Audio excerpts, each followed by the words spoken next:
Ba-dum-bum-bum-ba-bum-bum-bum.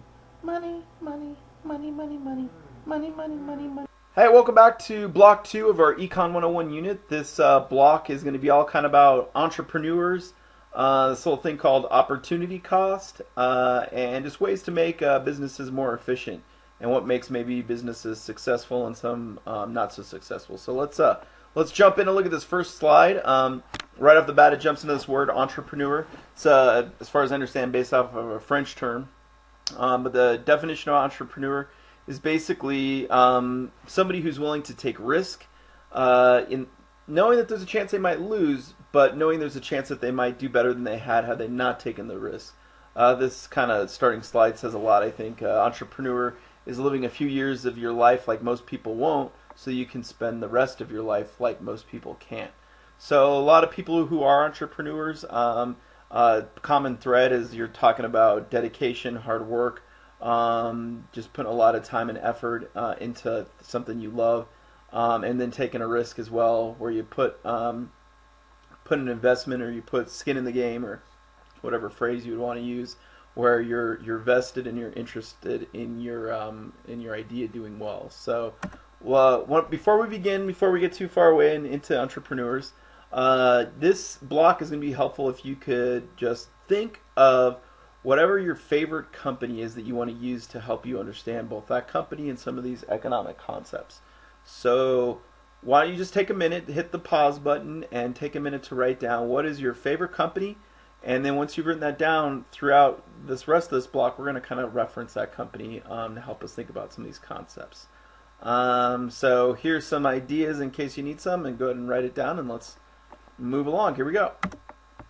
So we just mentioned entrepreneurs. When you talk about whoever your company is, whatever company you wrote down, there was an entrepreneur that came up with the idea of making something better, putting time and effort into that idea, and ultimately most likely benefiting from it. So the official definition of entrepreneur is, just like it says on the slide, a person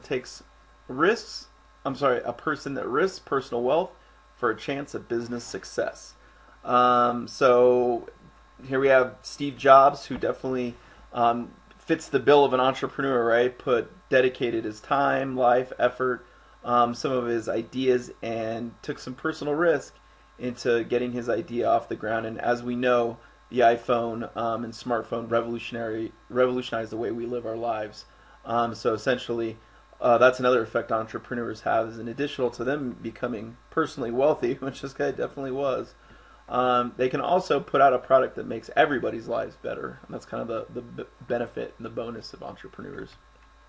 Why don't you pause the video for a sec and see, out of all these people, can you identify the entrepreneur, and then can you name their product? So pause it and go through each one of these, and we'll see if you're right with what the person's name is and what their product is. All right, so these are just a handful of entrepreneurs you may or may not know. Russell Simmons is the first one on here. He is an entrepreneur in terms of the music industry and entertainment industry. He came up with new ideas on how to entertain people and is very wealthy because of it. I don't know how you can recognize this gentleman. Mark Zuckerberg, obviously came up with the idea and put a lot of blood, sweat, and tears into Facebook, which is now an incredible success. And it has changed the lives of hundreds of millions of people across the planet, if not billions of people. Right here, you have Mark Cuban, who has come up with a few different things. One of the things he's most famous for is buying the Mavericks basketball team, so that's kind of his claim to fame. Down here we have Martha Stewart. She came up with all different ways to improve cooking, cleaning, things like that. Oprah Winfrey, we have down here, again, came up with essentially new ideas in terms of entertainment with her show that was extremely successful, in addition to coming up with her own channel that she now has. And then in this bottom right-hand corner, this is Elon Musk.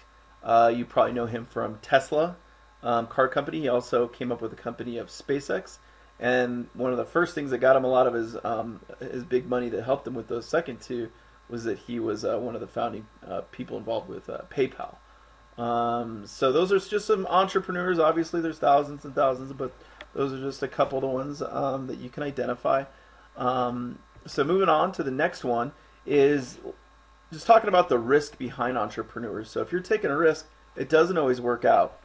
And I think this graph and map does a pretty good job of showing, depending on where you are in the United States. I think this graph is a little bit older, but you'll get the idea. What it's getting at is if you look, basically the blue represents new successful businesses. The red graph represents businesses that failed. So in the West, you can see that in all of these, you can see more businesses are successful than fail. But you could definitely say that there's different places in the country where you have a better chance. So if you look at all these and you have the option, where is the best shot of opening a new company where you'll have the most success? To go ahead and take, it's not too hard, what blue bar is the highest and what red one is the lowest is probably where you want to take your investment in entrepreneurial skills to, if you had to pick. But the kind of idea behind this is, although there are entrepreneurs that take a risk, some of them do in fact fail, and that's kind of how it works, and part of the reason of what risk is in itself. So let's say that you want to become an entrepreneur. You've got a great idea and you want to start your own business. Take just a quick minute to talk about the different types of businesses there are. One of the easiest and most common ones are sole proprietorships.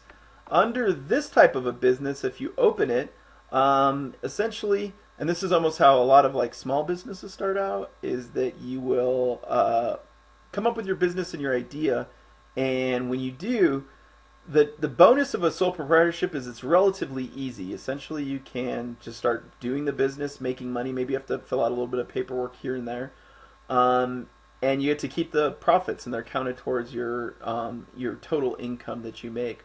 The reason why these are not necessarily possible is if you want to get a loan to make your business bigger. A lot of times banks won't loan out money to sole proprietorships. So if you do want to get, oh, and I forgot another problem with sole proprietorships is, let's say that it's something you're doing with your business. You accidentally, I'm trying to think of an example of what that would look like. Let's say you had a lawn care company, and as you were mowing, you accidentally ran over the family pet's dog's leg and hurt the dog. Oh my goodness! In a sole proprietorship, you personally would be responsible for that dog's injury. So basically the family would, in theory, be able to like take you to court and sue you and personally take away all your money. So you're in a sole proprietorship, you're a little vulnerable to it. So the next kind of step in businesses, what a lot of people do is they'll open up or they'll change their business to what's known as an LLC. This stands for Limited Liability Corporation. And the bonus of an LLC is two. Number one, you have a good chance of getting a loan from a bank if you have a business. Or extending your business. Number two is you are legally protected. So if I had an LLC company and I accidentally ran over the pet Fido's leg with the lawnmower, my company can be sued, but me personally, I can not get sued. So it's kind of like the company might go out of business and they might sue the company and take everything it's worth, but I don't have to worry about them coming for me personally, like to try and sue me for my house or my car, things like that. So those are the two main ones that people do usually. LLC is kind of the most common one. And then last but not least is worth mentioning this concept of a franchise. Franchise is kind of nifty because if you look at any of these on this list down here, these are all franchises. And what that is basically you would go up to, let's just say we do McDonald's. You would say, hello, I would like to open up a franchise. They'll actually let you get out a loan and you can open up your own McDonald's. The catch is you have to basically do all the things McDonald's wants you to do to run that business, and you have to pay McDonald's a piece of the profit. But if your McDonald's that you own as a franchise is doing well, you personally get to keep that money. All right, so for this unit, this word scarcity is kind of the core of economics. So this idea of unlimited desires in the world with limited resources. So people's desires are unlimited, but the Earth's resources are limited. And that concept is what scarcity is. So what factors affect scarcity? People's wants, and then what people are willing to make with the world's resources. That's pretty much it. It does create kind of three ideas of what to do. Number one is what to produce. Number two is how to produce it. And number three is for whom to produce it. Once you start making these decisions, like for example, if you take your company and think about what product they're offering, each company has some pretty important decisions to make around their product. And those decisions can either make their product or break their product. Opportunity cost is an economic concept that comes with that decision. So the best way I describe opportunity cost in its very simplest form is it's the runner-up. It's like basically your second choice. So it's a name given to the second place in a decision. We definitely want to make sure we write that down. So what are the benefits and drawbacks of each choice? Did they make the right choice? We can take that concept to this little, I think this is like an elementary school kid made this. So elementary school kid, here he is. He's got a choice. Do I want pizza for lunch, or do I want healthy grapes and pears and whatever that is? There's like we said, benefits and drawbacks to each. For the pizza, benefit, delicious. Drawback, maybe not so healthy. And maybe another benefit is it's a little bit cheaper. However, now let's jump to the benefits and the drawbacks of the fruit. Number one, benefit, it's healthy for you. Drawback, maybe not quite as delicious as the pizza, although maybe it is. And then another maybe drawback is that it's going to be a little more expensive. So either way, you can't necessarily have both. Which one are you going to pick? It looks like elementary school kiddo decided to go with the healthier option and pick this. So since the kiddo picked this as their first choice, then that means pizza is their opportunity cost. Now, what does that opportunity cost mean for the kid? Well, it means that they're probably not going to have quite as much money as they were going to have because they had to spend a little bit more on the fruit, so that hurts a little bit.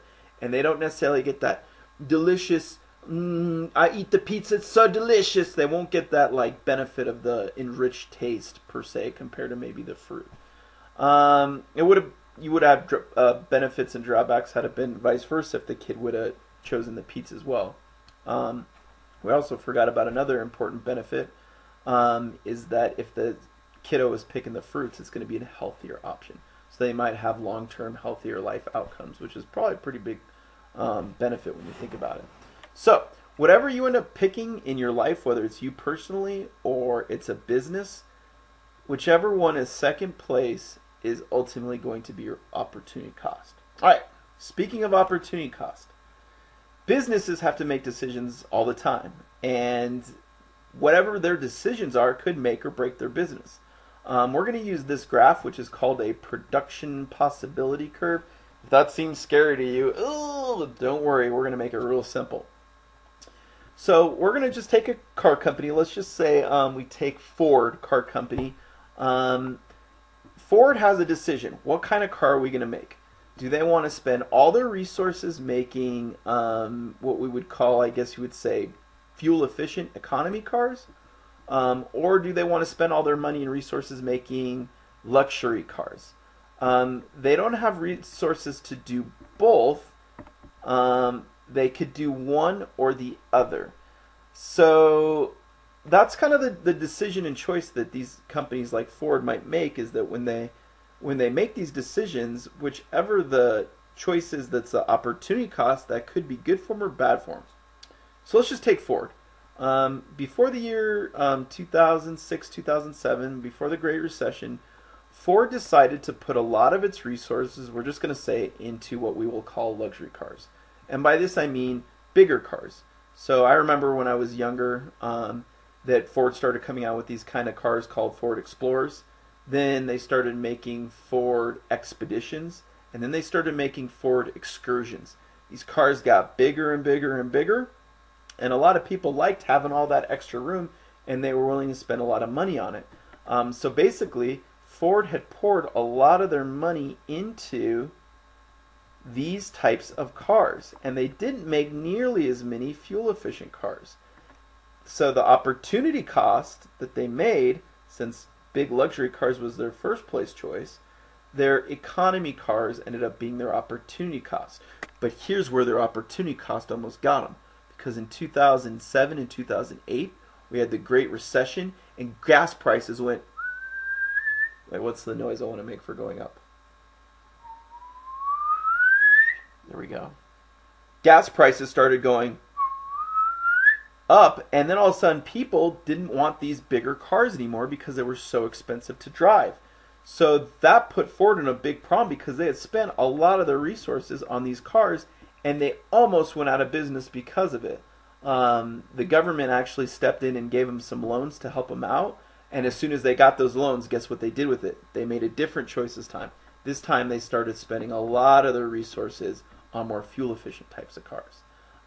So that was one way that the opportunity cost really almost cost Ford their whole business.